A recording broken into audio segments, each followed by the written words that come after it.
আগামীকাল সামার ভ্যাকেশনের প্রথম দিন স্কুলে। তৃষা রাতে ঠিক করলো স্কুল যাবে না। তৃষা উঠে পড়, স্কুল আছে। সকালে তার মন ভারী, জানলার ধারে বসে আছে চুপ করে। কাঁদছিস কেন মা? আচ্ছা ছেড়ে দে, তোকে যেতে হবে না, কিন্তু তুই এরকম কেন করছিস?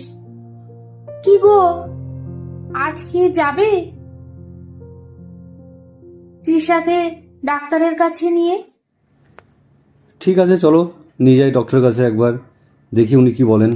তারপর তারা ডাক্তারের উদ্দেশ্যে রওনা দিল।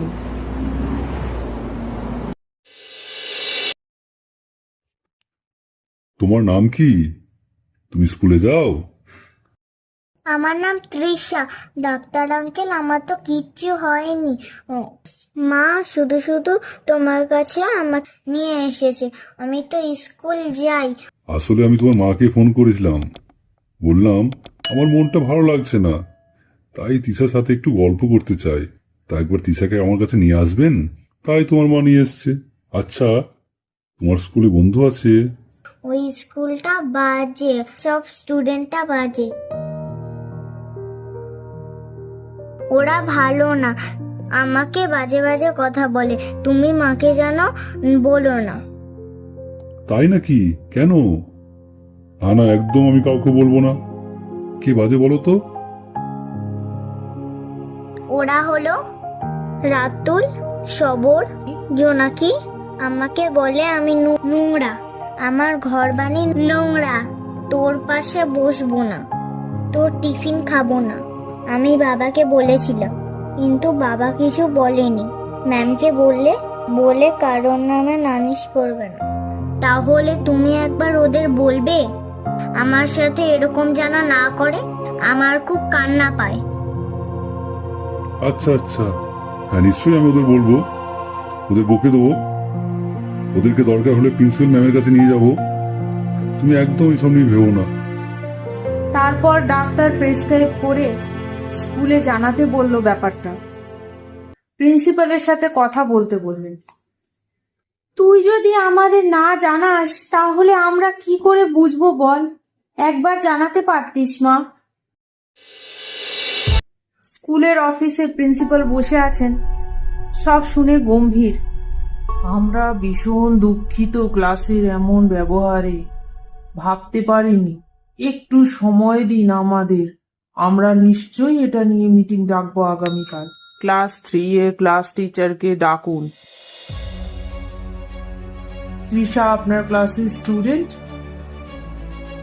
হ্যাঁ, কেন বলুন তো ম্যাম, কি হয়েছে? সে কিছু জানাতে চাইলে তাকে ইগনোর করেন কেন? এটা দেখুন মিস্টার সৌমেন, আপনি নিশ্চিন্তে কাল থেকে তৃষাকে স্কুলে পাঠাবেন। তৃষা, তোমার কোনো ভয় নেই, আমি নিশ্চয় রাতুল সবর ওদেরকে পানিশমেন্ট করব। তুমি রেগুলার স্কুল আসবে, ওকে? এটা একটা গম্ভীর ব্যাপার। Tomorrow call this students and also their guardians. আমার সাথে দেখা না করে ওদের ক্লাসে এলাও করবে না। ছেলেগুলো কিছু গন্ডগোল করেছি জানি, বুঝতে পারছি না, মনে হয় তোমাদেরকে কিছু বলেছে নাকি? কি ব্যাপার হয়েছে বলো বলো তো, আমাদের ডেকে পাঠিয়েছে কেন?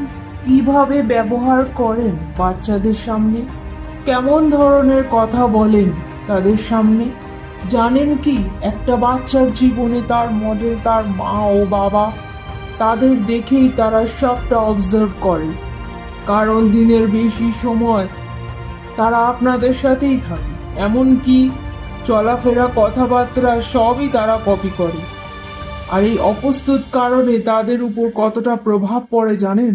এইরকম যদি আপনাদের বাড়ির শিক্ষা হয়, তাহলে বাচ্চা নিজেও লাইফে ডিস্টার্ব আর অন্য বাচ্চাকেও ডিস্টার্ব করে। এরকম বাচ্চা আমি স্কুলে রাখতে পারবো না, আর এরকম ব্যবস্থাও করতে পারি ওরা যাতে অন্য স্কুলে চান্স না পায়। আমাদের হ্যাঁ, ভুল অবশ্যই হয়ে হ্যাঁ, ম্যাম, গেছে, আমাদেরও ভুল বুঝতে হয়ে পারিনি গেছে। ম্যাম। হ্যাঁ, আমরা আমাদেরও অবশ্যই ভুল হয়ে ওদেরকে গেছে। বুঝিয়ে সত্যি বলবো। আমাদেরকে দেখতে হবে ব্যাপারটা। We are very sorry ma'am. এখনো সময় আছে, বাচ্চাকে ডেকে বুঝিয়ে বলুন। ওদেরকে মারবেন না, ভয় দেখাবেন না। কি অবস্থা বলো তো, যা বলি সব শোনে এরা। ইস, তৃষার মাটা কি ভাবছে। কি জানি, কি করব বলো, কি জানি। আমি কিছু ভাবিনি গো সোনালি, আর তোমাদের খারাপ লাগারও কিছু নেই। সবার সংসারে কিছু না কিছু ঝামেলা থাকে, কিন্তু সব থেকে খারাপ লাগছে কি জন্য জানো? আমার মেয়েটাকে কত কষ্ট পেতে হয়েছে। কি জানি কেন এমন হলো, কিছু মনে করো না। একটা কাজ করা যায় না? চলো সবাই মিলে কোথাও পার্কে বেড়াতে যাই। রাতুল, সবর, তৃষা, জোনাকি, শিবানী সবাইকে নিয়ে যাই পার্কে। ওরাও বন্ধুর মতো মিশবে। আমরাও একটু গল্প করতে পারবো, নিজেদের ভুলটা ভাঙাতে পারবো। ঠিক আছে, তাই হবে গো, নইলে আমার মেয়েটা খুব কষ্ট পাচ্ছে। এই তৃষা, চল বল খেলবি?